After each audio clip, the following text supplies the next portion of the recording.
Hola. Buenos dias, fellow patriots. Glad to have you with us this morning. I want to take a moment before we start our meeting and give a shout out to the firefighters that came in here this morning to take our blood pressure readings. You should feel privileged because they had a half a dozen from that team that came over here to join us this morning. So thank you for your efforts this morning. We do appreciate it. Welcome to the 324th consecutive Friday meeting of the East Valley Red Friday Patriots. Thanks for joining us today as we're here to pay tribute and due respect to America's deployed warfighters, and we have 74 present this morning, which is a pretty good turnout for our summer months.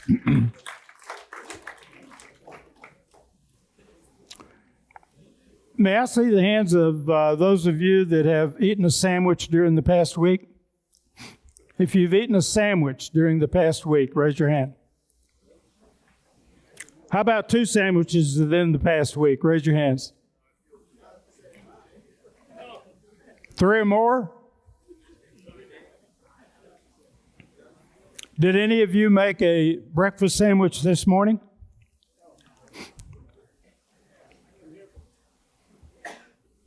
All of you are sandwichers.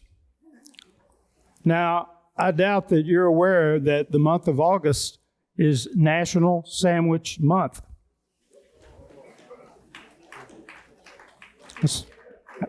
That's a fact, Jack.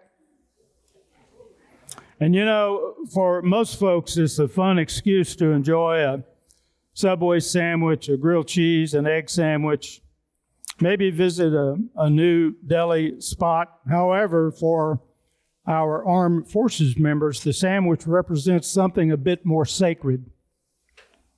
Sandwich is not just a quick meal. It's the backbone of military dining, and from MRE pouches to military dining facilities, paninis, gas station hoagies, grabbed up before you head out on a convoy. That sandwich has become a culinary staple within the military ranks. In fact, the peanut butter and jelly sandwich is the most recognizable sandwich in military history. Troops have been pairing rationed bread with peanut butter and jelly since World War I. And by World War II, the peanut butter sandwich was standard issue. What you see in this photo is a World War II sailor hauling a load of peanut butter and jelly sandwiches to share with his fellow crew members. Soldiers actually carried tins of peanut butter and jelly, crackers and bread to make PB&J sandwiches in trenches and on the move. And the peanut butter and jelly sandwich was often the pièce de résistance of field rations. Now, it was not just about calories. It was about comfort. And in an environment where everything else might be unfamiliar, a peanut butter and jelly felt like a connection to home. And as you might expect, the tradition persists today, whether a sandwich is built in a field chow line or improvised with MRE components. Here's something you might not be aware of. Modern military food science has taken the sandwich to new extremes. U.S. Army researchers have engineered a shelf-stable sandwich designed to survive combat conditions. And these sandwiches are vacuum sealed, and would you believe that they contain humectants to prevent sogginess, and they use oxygen scavengers to stay fresh without refrigeration. They've been named First Strike rations. Flavors range from barbecue chicken to Italian sausage. And according to the Army's researchers, they can stay edible for up to 3 years.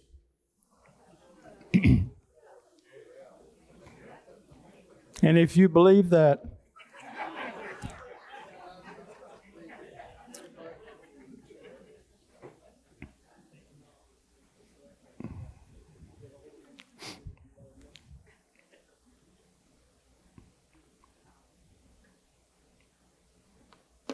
now, while soldiers may have differing opinions about their taste, these sandwiches actually represent a marvel of food engineering. They deliver sustenance and, as important, a psychological boost when traditional meals aren't an option. And here's another recent change you may be unaware of. In garrison environments, some dining facilities now include sandwich bars, panini presses, and kiosks offering customizable meals. And as part of the Army's food program modernization, installations are shifting from traditional dining facilities to smaller food outlets, with the objective being to improve accessibility and variety. These kiosks offer more flexible meal times and give soldiers a variety of options like made-to-order sandwiches, sushi, and salads. And the intent is to boost morale and to meet the diverse nutritional needs of the force. And when dining facility hours aren't aligned with duty schedules,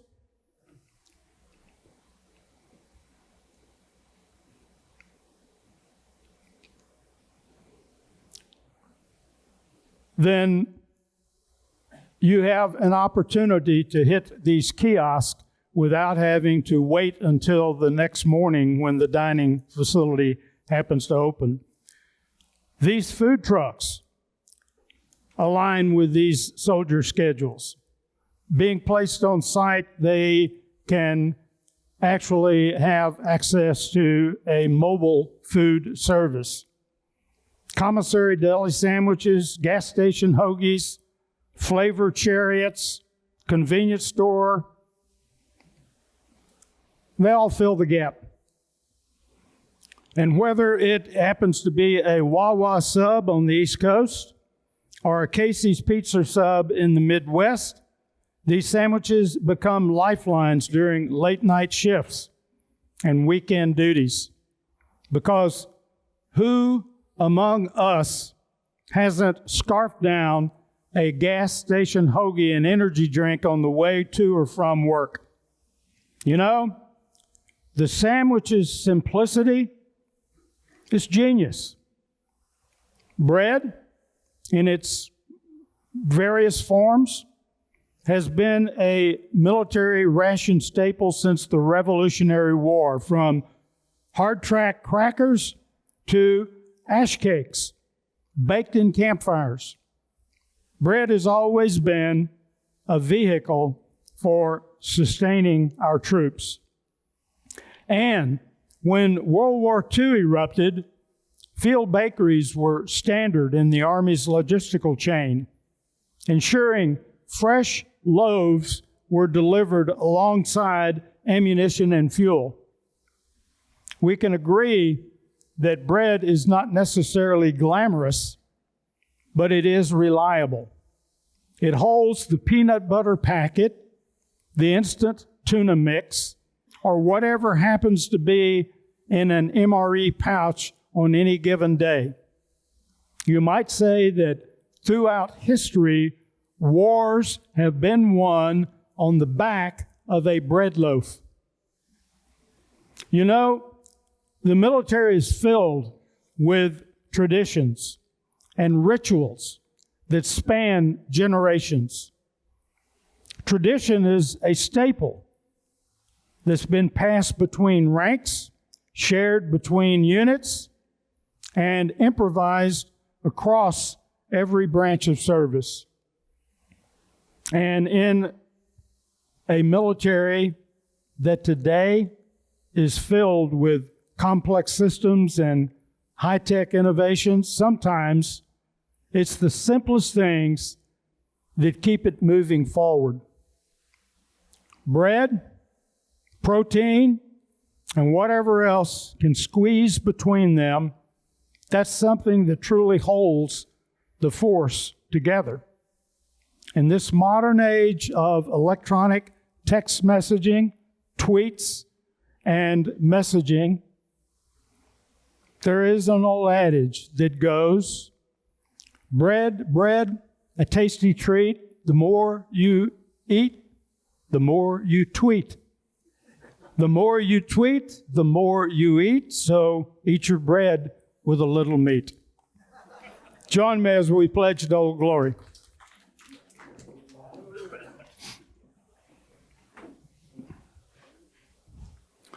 I pledge allegiance to the flag of the United States of America and to the republic for which it stands, one nation under God, indivisible, with liberty and justice for all. Thank you. By the way, this Friday, today, marks Nancy Fassbender's first full year as a Red Friday Patriot. Where is Nancy? Sitting back here in the back. Congratulations on your first year, madam. I do have a guest I would like to introduce today, first-time guest, Alan Strokeland. Alan, where are you? Will you stand up, Alan? Alan is a United States Army retiree. He started off as enlisted, where he served for 4 years, and then decided to pursue officer candidate school, ultimately retiring in 1993 as a major of the United States Army. He started off in the enlisted ranks as an 11 Foxtrot, which is an infantry operations and intelligence specialist, and as a commissioned officer served as a combat engineering officer and quartermaster officer.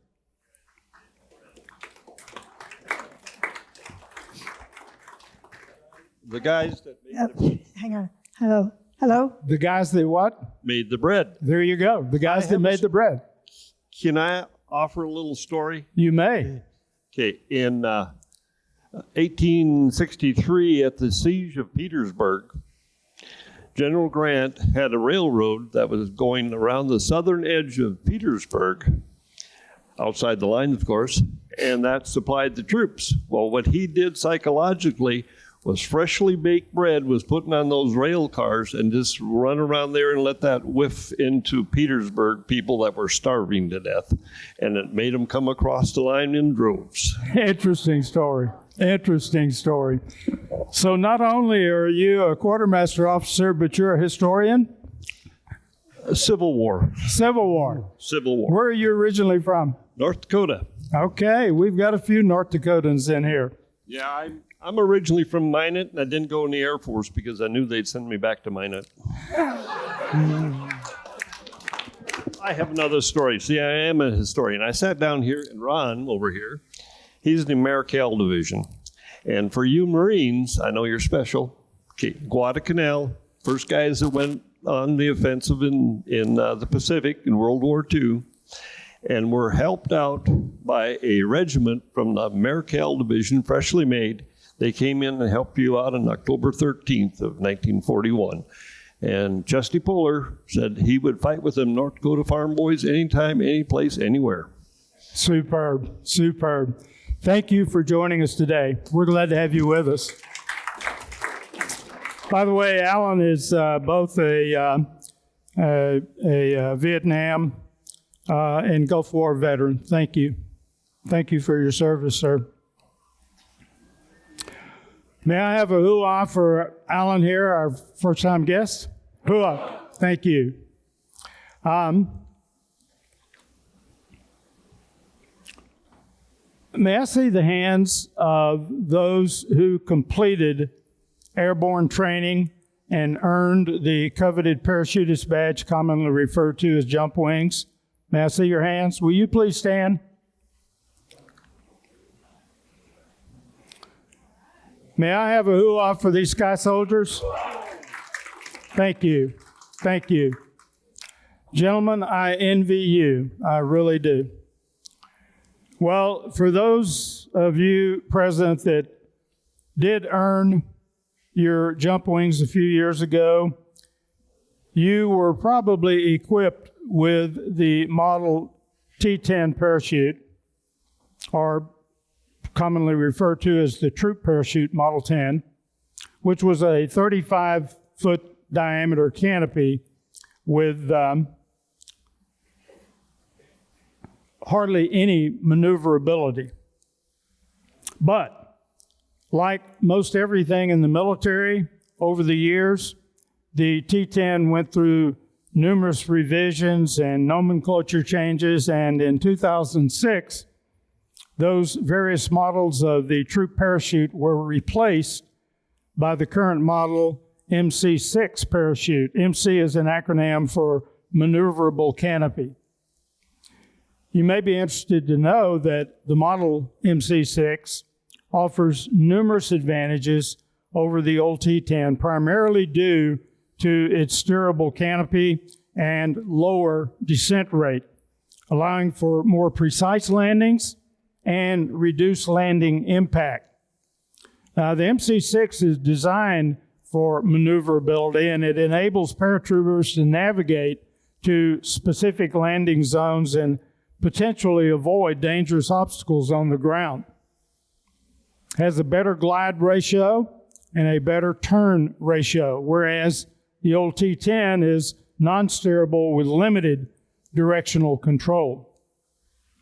Now, I'm sure that those of you who jumped a T-10 would be amazed with the difference in performance of the modern MC6 parachute.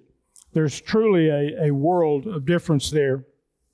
Well, would you believe that tomorrow, the 16th of August, that is National Airborne Day, which is observed on this date each year, and it celebrates the accomplishments of airborne tradition. Most of you are familiar with the Army's Golden Knights parachute team.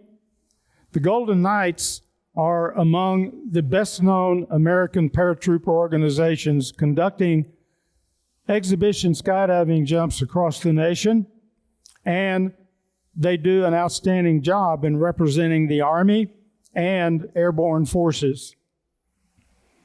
The United States Air Force, Wings of Blue, parachute team. The Navy's Leapfrogs, parachute team. And the Paracommandos parachute team, consisting of members from all branches of service who are excellent para ambassadors for the United States services.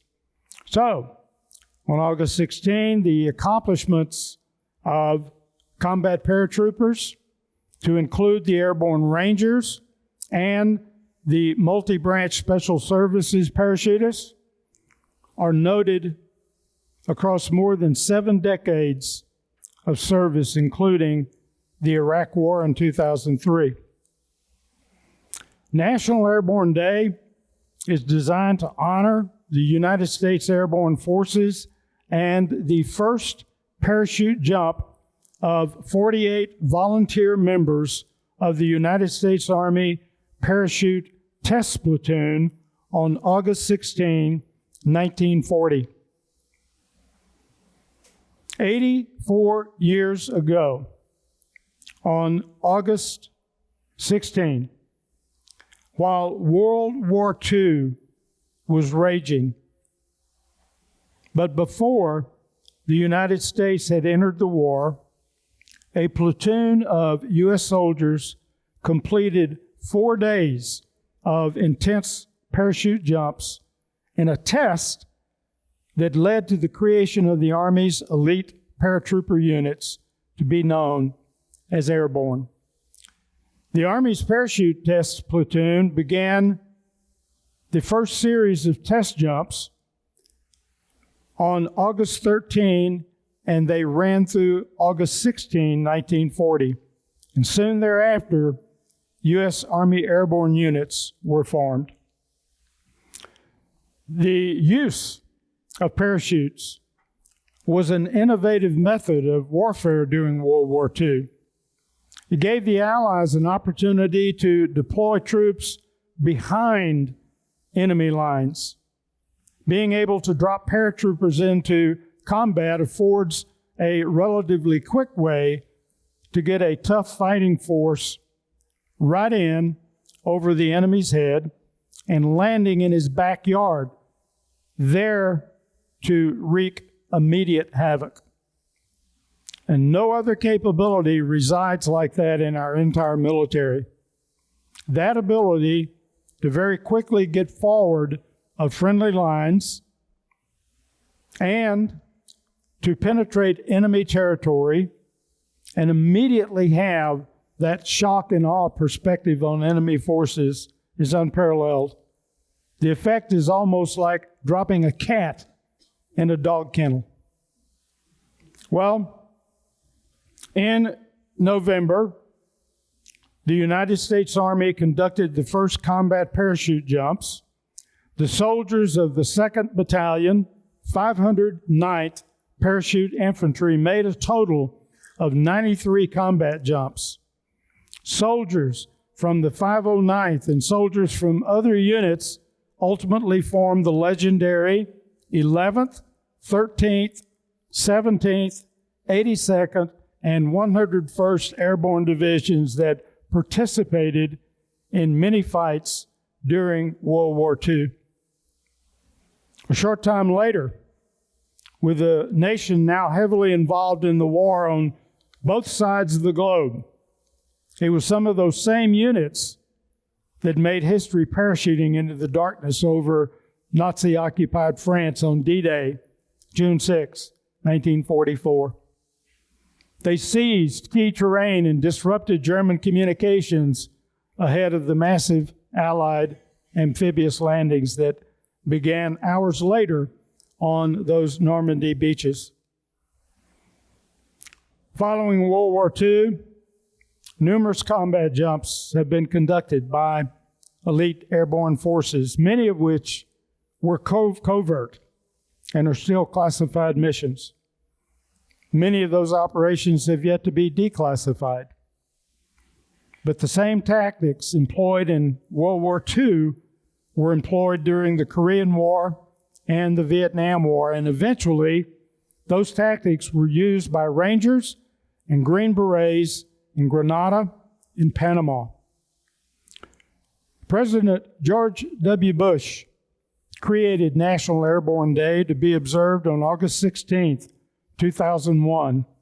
And in 2009, the U.S. Senate recognized National Airborne Day with a Senate resolution.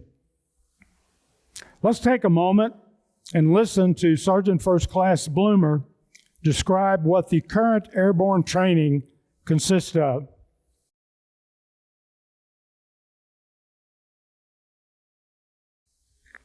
Let's take a moment and check out what some of these elite soldiers are engaged in when they're off duty.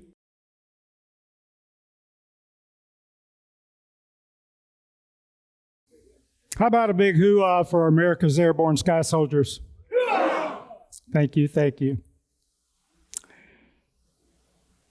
This morning, I want to share with you a little information about a hot topic being discussed in the halls of the Pentagon these days, that being drones. More specifically, their numerous applications for warfighting. Now, for clarification, a drone, or more formally, an unmanned aerial vehicle, a UAV, is a vehicle that can be remotely controlled by a human operator, or it can operate autonomously with pre-programmed instructions or by the guidance of artificial intelligence.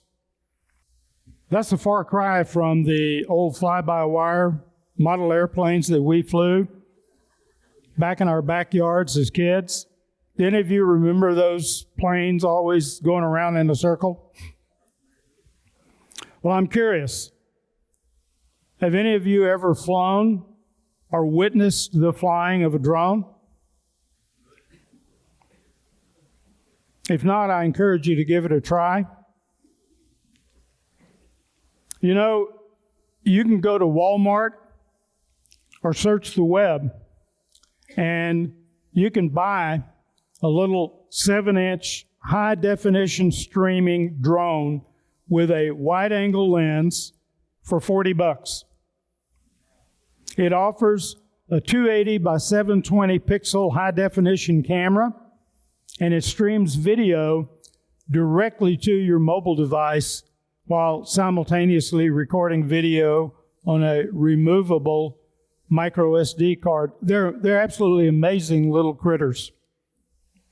Well, if you have flown or witnessed the flying of a drone, you know that sound, that high-pitched whir of an unmanned aircraft system racing through the air overhead. The sound is unmistakable.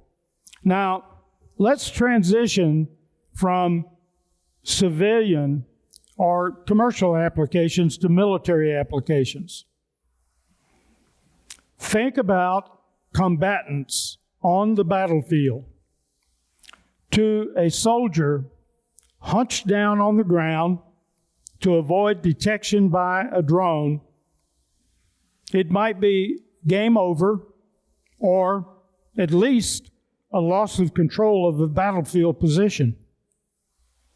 And as warfighters struggle to deal with this new sense of vulnerability, the mere sound of drones has become a source of post-traumatic stress disorder, which is a strong indicator of a drone's psychological potency against an enemy.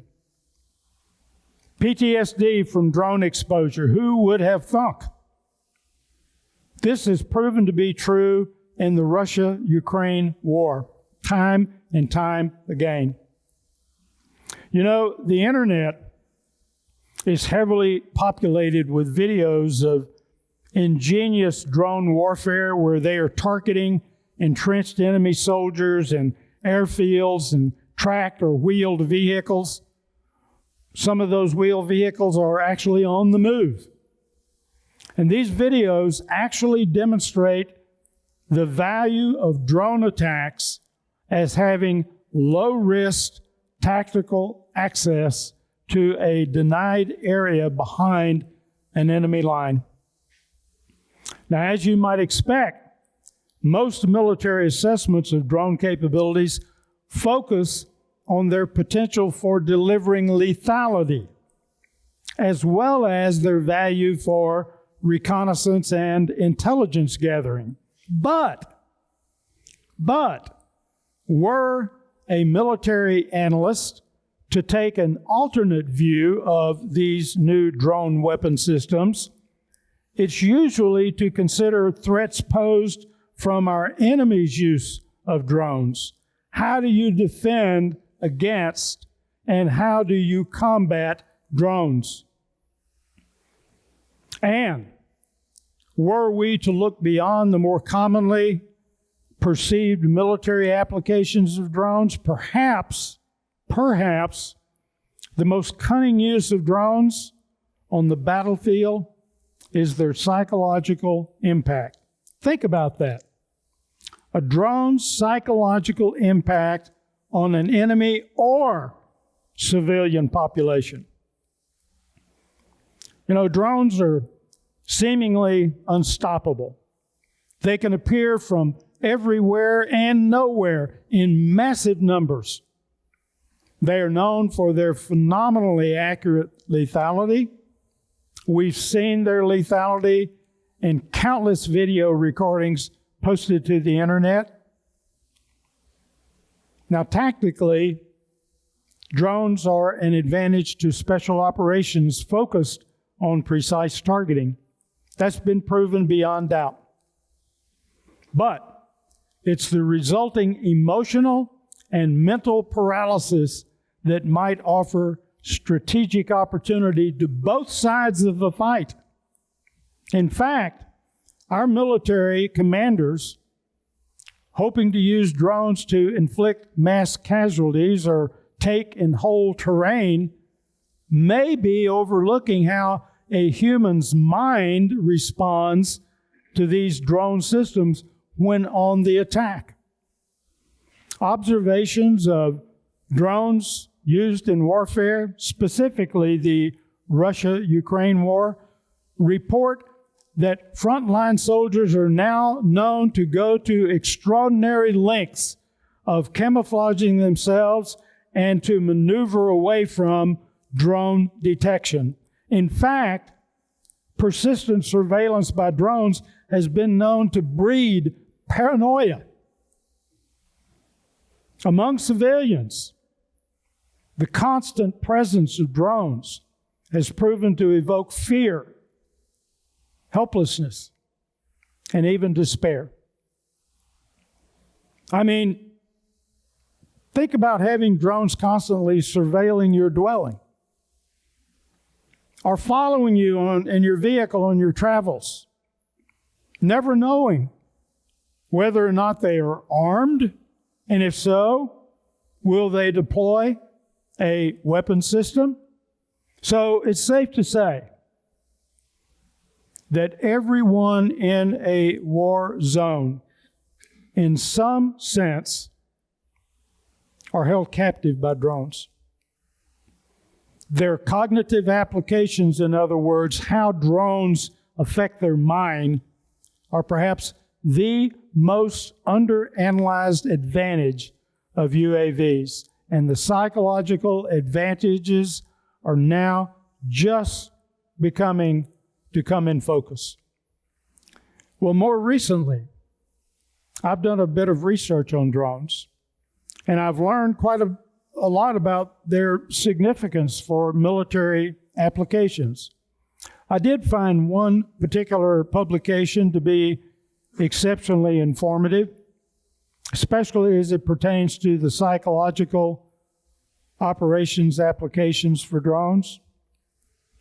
PSYOPs, meaning operations designed to persuade, change, or influence one or more people. The publication was written by J.D. Maddox, who was a former Central Intelligence Agency branch chief, and he was a former U.S. Army psychological operations team leader. He's acclaimed to be an expert in political warfare. I thought it might be enlightening to summarize his assessment of drones that are now used by the military. So let's review a few advantages of drones used in warfare. First, let's talk about their advantage as a distraction.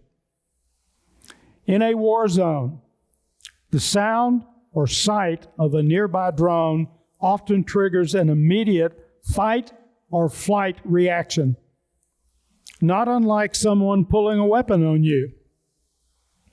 Well, this creates a brief but a dependable window of opportunity to distract enemy personnel, even those personnel that are hardened or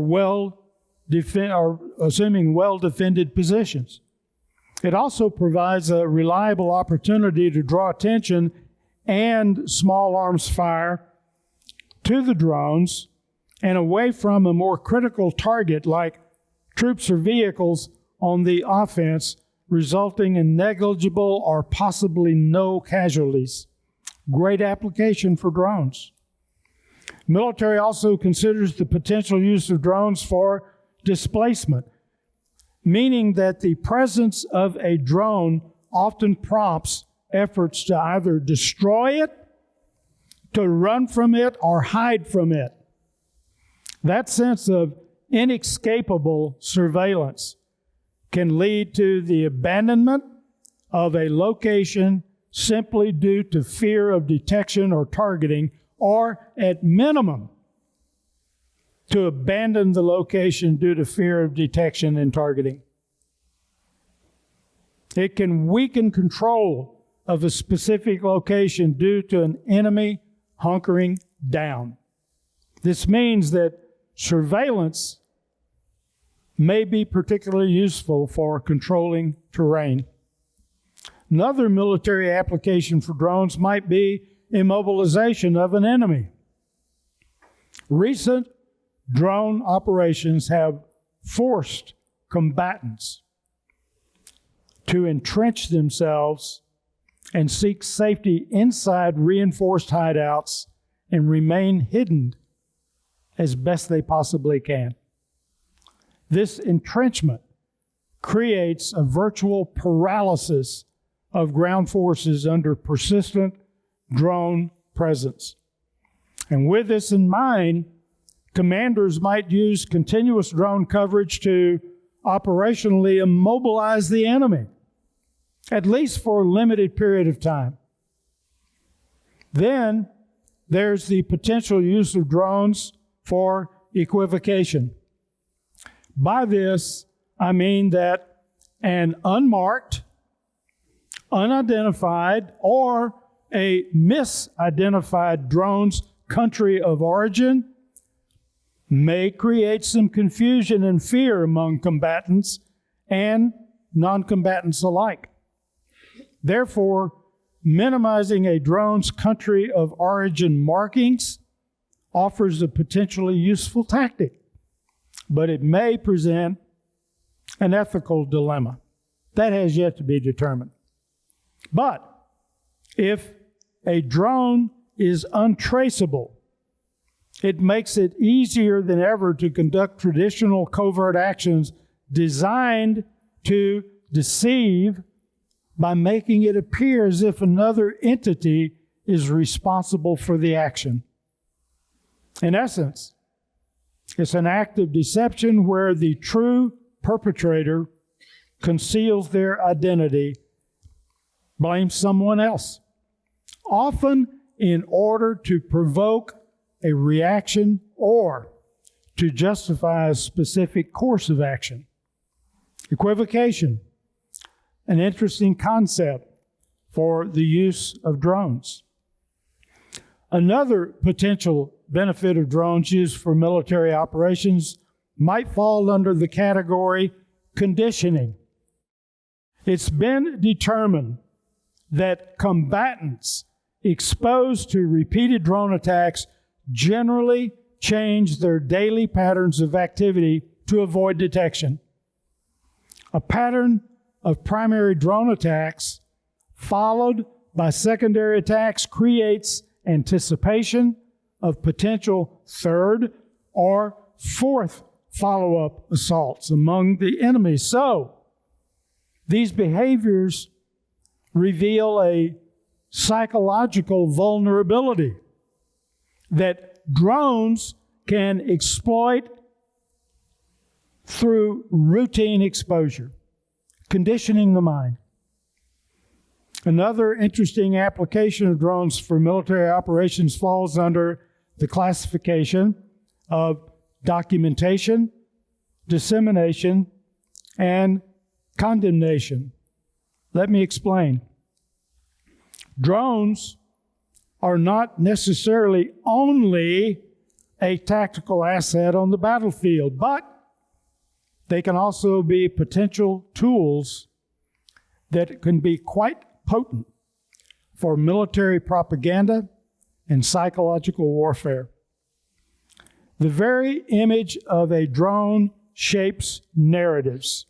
It influences public perception, and it can impact morale on both sides of the conflict. These are all functions that kind of overlap each other. Think about this.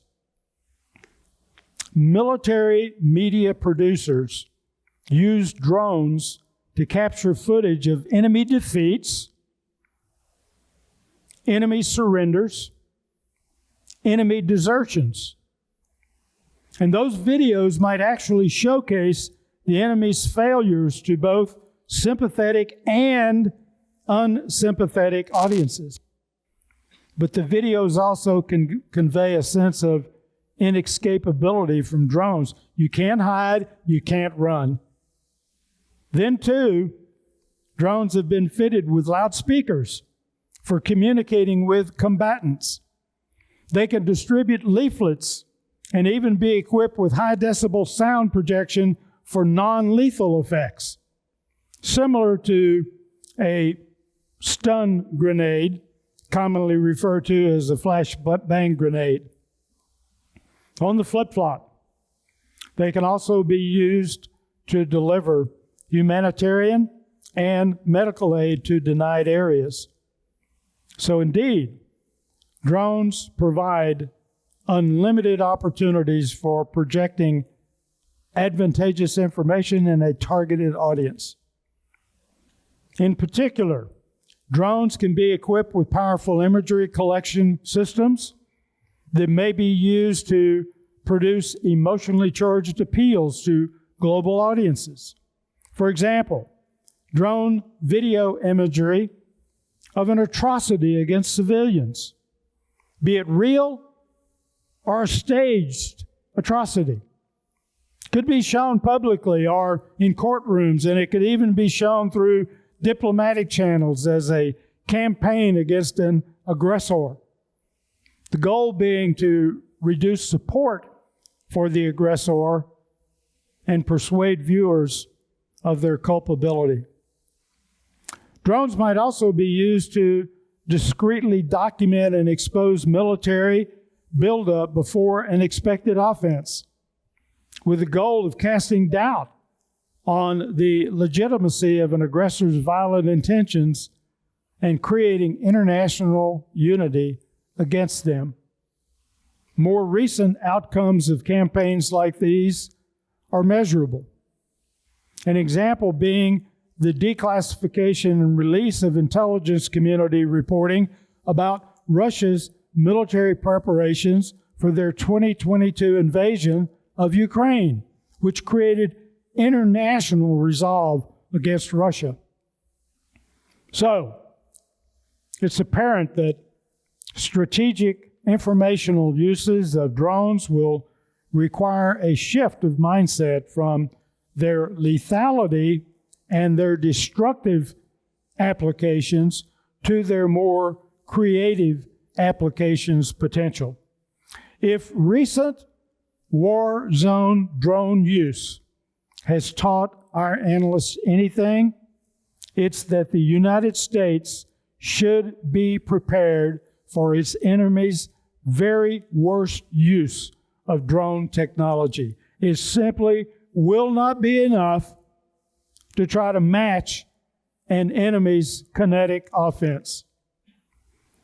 The current Secretary of Defense has openly declared his intent to create a numerical drone advantage for the fight. But the Pentagon should also think innovatively about second and third order effects of drone use.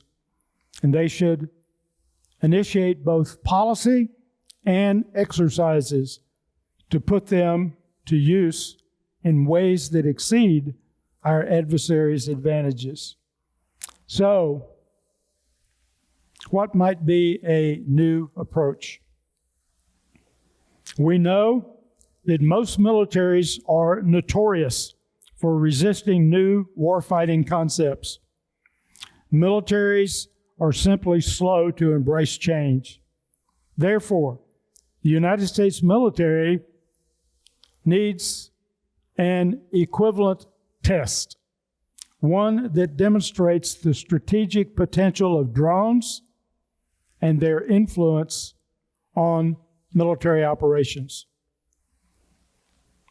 The popular notion that drones should be used only for battlefield destruction or intelligence and reconnaissance ignores the deeper implications of their use and may have the unintended consequence of prolonging wars by forcing entrenchment.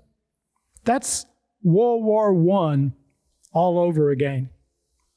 So, a test of influence applications for drone operations may help us better understand psychological vulnerabilities, help us devise psychological defenses, and help us assess how drones can be effectively used to persuade through information campaigns, propaganda, if you will. Just as important, defensive lessons should be included in our civilian key leadership exercises to prepare states and municipalities for the possibility of drone strikes on non-combatants. Especially in large metropolitan areas and along our U.S. borders. Don't even think for a minute that can't happen on U.S. soil. The Department of Defense and Homeland Security will need to strengthen information sharing capabilities because the lower cost of drones enables new attackers here in the U.S., such as drug cartels. It is by no means out of the question to suggest that civilian populations should be given realistic training and information about potential drone attacks, with the goal of developing psychological resilience if ever attacks were to occur. U.S. allies and partners, especially those in potential areas of conflict, should receive similar training and information sharing. The sooner the better. In fact, training and testing should serve as a pretext in the development and publication of drone doctrine, which should define not only the ethical limitations of drones, but also the many conceptual applications for drones. So there you have it. Military drone applications beyond their typical use for aerial strikes and reconnaissance. Distraction, displacement, immobilization, equivocation, conditioning, documentation, dissemination, and condemnation. The necessity for nations to comply with the ethics for employing drones in warfare.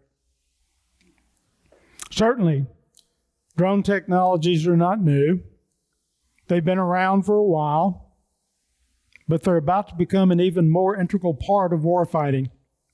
And you can expect their numbers to dramatically increase very shortly and be made available right down to the individual soldier level. Believe me, it will be most interesting to witness how this technology and its applications for warfare play out over the next few years. So are you ready to get online and buy yours? $40 will get you started.